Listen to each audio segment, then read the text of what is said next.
Adapter l'un des films les plus appréciés de Guy Ritchie en série n'est pas la chose la plus simple à faire.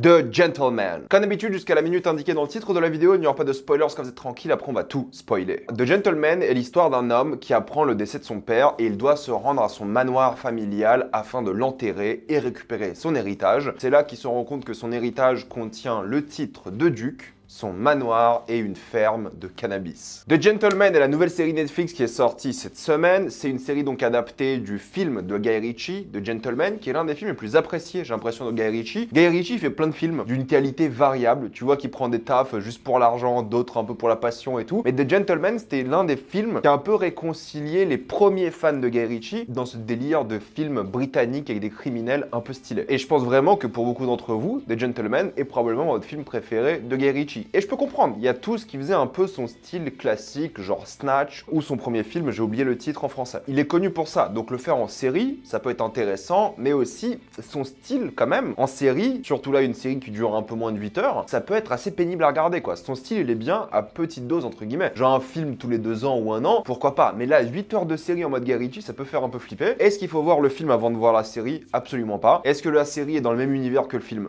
Je sais pas. Je sais pas, mais ça n'a pas d'importance. Est-ce que la série est une nouvelle adaptation dans la même histoire? Non plus. Ça n'a rien à voir. Entre guillemets, ça n'a rien à voir. Je me rappelle pas très bien en détail de Gentleman, je sais que j'ai beaucoup aimé, mais en vrai que vous ayez vu le film ou pas, ça change rien, mais je vous conseille le film qui est très cool, mais vous pouvez lancer la série sans problème, et si vous avez aimé la série d'ailleurs, foncez sur le film. N'hésitez pas, vous allez surkiffer. Mais on reste sur les thématiques quand même de l'histoire, l'aristocratie britannique, en même temps une ferme de cannabis, des deals avec la drogue, le choc un peu des anciens gangsters versus les nouveaux, et plein de choses comme ça. Mais la série va bien plus loin, parce que c'est 8 heures de série quand même, un petit peu moins, même si la majorité des choses se passent dans ce manoir ou à côté, la grosse crainte quand même, c'était de faire une série qui imite le style de Guy Ritchie, qui a été beaucoup imité par plein d'autres séries évidemment. C'est un gars qui a un style particulier que les gens aiment bien et que beaucoup de personnes ont essayé d'imiter. Et là, je me suis dit, est-ce qu'on va ressentir son style? Et sinon, est-ce que la série sera bien? Déjà, Guy Ritchie, il réalise les 2 premiers épisodes et on ressent carrément son style. Et le pire, c'est que lorsqu'il a fini de réaliser, donc les 6 épisodes qui viennent d'après, on ressent encore son style. Je pense qu'il a donné de bons guides et les autres réalisateurs ont vraiment réussi à imiter son style parce que la série, on dirait vraiment du Guy Ritchie. Il y a son montage un peu frénétique et vous savez, ces coupures narratives où il aura ces séquences de montage où tu auras genre un business qui se fait développer, plein d'endroits différents, des gros plans, des zooms sur de la drogue, des choses comme ça, sur des sourires avec une musique loufoque par-dessus. Il y aura toujours ces coupures narratives où parfois il va dire un truc qui s'est passé et pendant qu'il dit ce qui s'est passé, t'as les images de ce qui s'est passé, typique de son cinéma. Classique, les zooms, les bruitages, entre la musique hip-hop moderne, la musique angélique, orchestrale d'église à certains moments, la musique on dirait que t'es au carnaval, l'ambiance gangster mais civilisée à la fois, ce qui est vraiment intéressant dans son style parce que les gangsters chez Guy Ritchie ont toujours été très stylés, mais en même temps polis, mais en même temps des meurtriers. Et c'est ça qui a toujours été drôle et intéressant chez Guy Ritchie. Il y a tellement de choses qui ressemblent à ce qu'il a fait, on dirait les best-of de toute sa carrière. Il y a d'ailleurs beaucoup de références à d'autres œuvres, j'ai cité Snatch, mais pas que, même s'il y a une grosse référence quand même à Snatch, parce que ces films, ils arrivent à habiter quand même des milieux aristocrates, mais à la fois de personnes très pauvres, prolétaires. Il arrive à mélanger les deux, je trouve, d'une manière assez rigolote. Il a encore son truc où des gens vont présenter des plans et les plans vont se réaliser en même temps, le truc classique de braquage, mais c'est toujours en mode avec un twist et les personnages sont bien plus intelligents qu'ils ne pourraient être en réalité, mais c'est juste pour qu'ils soient stylés quoi. Les dialogues sont complètement fun et encore une fois en décalage parce que t'as ces meurtriers là qui se comportent comme s'ils étaient des aristos et ça a toujours été drôle et ils ont une vraie politesse et un vrai code de l'honneur mais tourné vers l'humour. Le choc des gangsters, des anciens mafieux polis versus les nouveaux gangsters entre guillemets de cité qui était d'ailleurs l'une des scènes mémorables dans le film, ça revient aussi ici un petit peu. Le fait qu'il y ait plein de personnages, plein d'intrigues et que tous se rejoignent à un moment, c'est typique Guy Ritchie aussi, tellement que parfois tu passes du temps sur des personnages, tu te demandes mais à quoi ça sert et puis c'est un petit truc qui va tout changer par la suite. Oui, c'est pas forcément toujours intelligent et c'est un peu forcé et il y a beaucoup de facilité dans les films de Guy Ritchie et beaucoup de forcing, mais vu que c'est stylé, vu que c'est cool, ça n'a jamais dérangé. Et là dans la série, ils font la même chose. Il y a beaucoup de texte à l'écran aussi pour expliquer certaines choses et je trouve qu'ils le font vraiment bien ici parce que ça donne encore plus de contexte au truc et ça rend le truc encore plus comme un business. Parce que si tu marques des choses sur un papier, ça donne une sorte de légitimité à l'écran aussi et vu que là on parle de business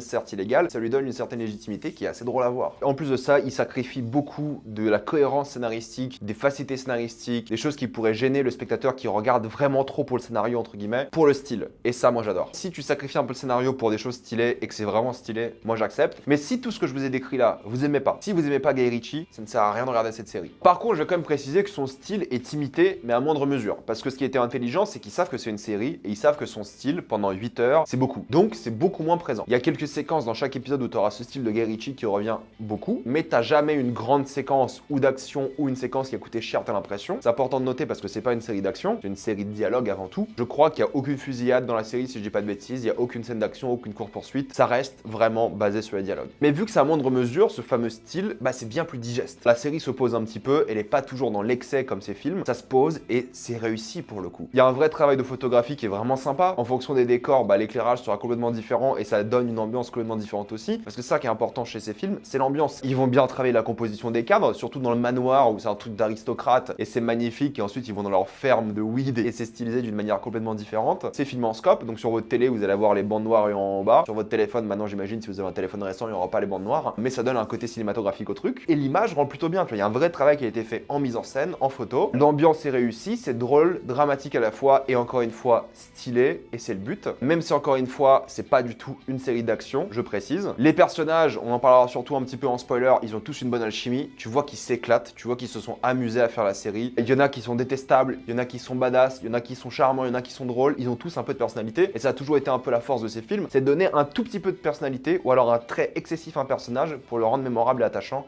Et ça marche. Ça fait très bande dessinée comme film, mais c'est la vérité, ça a toujours été le cas chez les films de Guy Ritchie, et là tu le ressens en max. Et ce qui est rigolo, c'est que tu as 8 heures de série, mais t'as pas forcément moins de personnages qu'un film de 2 heures. Donc ça permet de plus développer les personnages, de revenir souvent vers leurs intrigues, de reparler d'eux, et ça laisse les acteurs s'éclater. Tous les acteurs s'éclatent et ça se ressent, et ils sont tous vraiment bons quoi. Ils ont pas des performances dramatiques de fou, mais ils sont charismatiques, ils sont drôles, et t'as envie de les voir à l'écran. C'est une vraie réussite. Ils sont fun à suivre, leurs dialogues sont à chaque fois engageants, même si parfois c'est un peu immature, mais c'est le but. Ils arrivent à créer de la tension par leur regard, par la mise en scène, par les séquences qui sont assez folles. Beaucoup d'entre eux surjouent, mais totalement, mais que c'est bien. C'est ça que j'aime bien, c'est qu'ils s'amusent avec leur surjeu et c'est mortel. Il y a un personnage qui gueule sans raison. Genre, il va parler normalement et d'un coup, il va gueuler, mais sans raison. Enfin, il y a une raison, mais c'est tellement drôle et tu dis, ok, je vais m'en rappeler parce que c'est complètement con, mais en même temps, c'est sérieux à la fois. C'est le style qui est bien équilibré. Mais je trouve qu'il y a des acteurs qui sont un peu mal utilisés. T'as quand même un casting assez connu, mais des acteurs comme Giancarlo Esposito, déjà, tu captes à 1000 km c'est qui, parce que le pauvre, il joue toujours le même rôle. J'aimerais bien d'ailleurs le revoir jouer dans un rôle un peu plus comique, comme à l'époque d'ailleurs, dans les années 80-90, où il avait pas ses rôles de méchant. Il a le rôle de méchant depuis 15 ans, 20 ans bientôt. J'aimerais qu'il change un petit peu. Et là, c'est vrai que je trouve qu'il est sous-exploité. Là où Ray Winston, oh là là, qu'il est cool. Il a une vibe un peu Brian Cox dans cette série, et je pourrais parler des autres acteurs, mais ils se sont tous éclatés. Et même ceux que tu détestes, t'arrives à admirer un peu l'acteur, où tu vois qu'il s'est donné à fond, et c'est trop fun. En plus, ça tacle des thématiques assez sérieuses, sur l'héritage, sur la manière dont ça brise une famille, sur le business illégal, sur la manière dont la police intervient ou pas dans ça, sur le Brexit, sur les Russes, sur l'Ukraine. C'est pas une série politique, mais ça tacle des petites choses d'actualité qui vont faire que le business de la drogue et de la weed sera bien moins facile à exploiter qu'avant. Le Brexit, c'est un vrai souci dans la série. Ils ont tout un épisode qui parle du Brexit et à quel point ça a empêché le trafic de drogue en Europe. Est-ce un argument contre ou pour le Brexit? Si vous connaissez mon avis sur l'Union Européenne, vous savez ce que j'en pense. Ça parle de nazisme aussi, ils s'amusent aussi beaucoup avec ce concept-là, et c'est toujours stylé de voir des nazis se faire défoncer dans des œuvres. J'espère que cette mode va durer jusqu'à la fin des temps. Il faudra toujours montrer des nazis se faire défoncer, surtout maintenant qu'il y a de plus en plus de nazis en Europe. Il y a un côté religieux dans l'image, dans les thématiques qui est rigolo aussi. J'avais aussi peur du creux Netflix. Vous savez, Netflix, les premiers épisodes sont bien, les derniers sont bien, mais le milieu il est un peu creux. Alors là, pas du tout. C'est parmi les meilleurs épisodes de la série, c'est trop fun. J'avais peur de l'overdose. Je vous jure, à la fin, j'en voulais plus. Je veux la saison 2 maintenant. J'espère vraiment qu'elle sera renouvelée parce qu'elle mérite une suite pour le coup. Et t'as l'impression que c'est vraiment une saison d'introduction, mais elle te laisse pas non plus sur ta fin. Et les épisodes d'ailleurs sont de plus en plus courts. Donc t'as vraiment cette impression un peu de climax émotionnel et scénaristique qui est plutôt cool. Ils arrivent toujours à mettre des personnages dans des situations mais incompréhensibles et loufoques et drôles. Et j'adore ça et ça crée des séquences mémorables. Les personnages font des bêtises à chaque fois, mais parce que les personnages sont bêtes. Et ça, c'est satisfaisant à voir à l'écran. Ça parle d'humiliation, de vengeance. Il y a aussi un côté très drôle par rapport à ça dans la série. Il y a des jeux de pouvoir, il y a un peu de politique, il y a des séquences intenses, stressantes. Il y a toujours des situations drôles et rigolotes parce que c'est le but de la série. Ça reste avant tout une comédie. Et ça essaie toujours de se surprendre et ça réussit. C'est trop fun. Pour conclure, je veux une saison 2 à The Gentleman. J'ai adoré, j'ai trouvé ça fun, assumé. Si vous regardez vraiment au peigne fin, le scénario, quelques intrigues et tout, oui, vous allez trouver ça peut-être un petit peu moins bien. Mais si vous assumez le délire, l'ambiance, les acteurs qui s'amusent et la série qui a été faite pour le fun, avec du respect, avec un travail sur les dialogues et tout, vous allez vous éclater quoi. Ça faisait un moment que j'avais pas vraiment envie de binge-watcher une nouvelle série, comme ça d'une traite, surtout chez Netflix.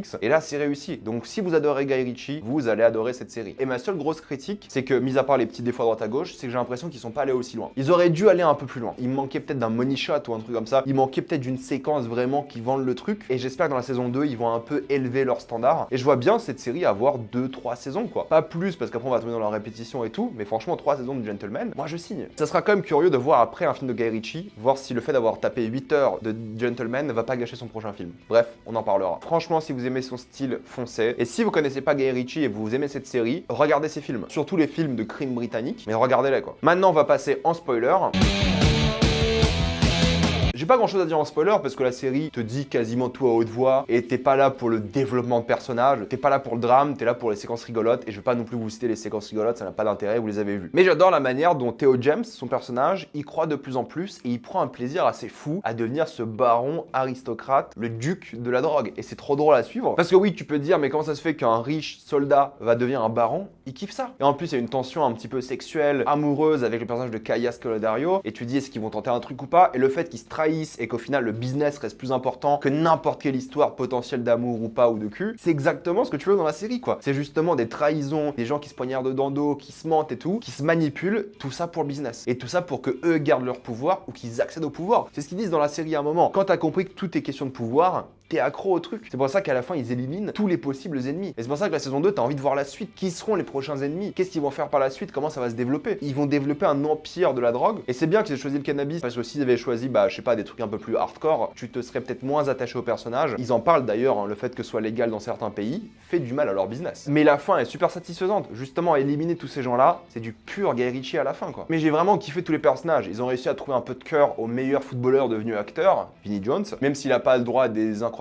performances, ils ont quand même trouvé un cœur émotionnel qui était un peu déconnecté du reste de la série, mais qui avait une importance quand même de la raison pourquoi il était là. Et je trouve qu'ils ont donné un vrai cœur émotionnel à son personnage, qui était vraiment bienvenu. Et c'est cool d'avoir ça un petit peu, parce que Vinnie Jones, en général, il joue la brute, il joue le truand dans ce genre de film, et là, pour le coup, c'était pas exactement ça, et c'était cool à voir. Le personnage de Freddy, qui est détestable, mais à la fois, tu l'aimes bien, parce que t'aimes bien suivre un peu ce loser, même si au début, t'as envie qu'il se fasse tuer, c'est clair, mais tu comprends un peu la tâche qu'ont les gens par rapport à lui, et tu comprends un peu son personnage qui est cliché, mais qui est fun à suivre. Et plus t'avances dans la série, plus devient attachant, même si tout ce qui se passe est sa faute. C'est Giancarlo, je trouve qu'il est pas assez bien utilisé, même si à la fin avec Ray Winston, tu sens qu'il y aura un truc, peut-être une vengeance ou peut-être une relation à développer. C'est exactement ce que je voulais, quoi. Plus de Ray Winston et de Giancarlo Esposito qui interagissent. Ça aurait été bien plus marquant, je trouve. C'est ce qu'on a envie de voir pour la suite. Bref, c'était un pur plaisir, c'était fun, c'était assumé. J'ai rien de plus à dire, c'était kiffant. Dites-moi ce que vous en avez pensé dans les commentaires. Avez-vous adoré ou détesté? J'ai envie d'avoir votre avis. Comme d'habitude, pensez à vous abonner à la chaîne pour voir les prochaines vidéos. Mettez un j'aime, ça aide beaucoup la chaîne. Suivez-moi sur tous mes réseaux pour plus de débats, critiques, actualités et concours. Et moi, je vous dis à la prochaine fois. Salut à tous.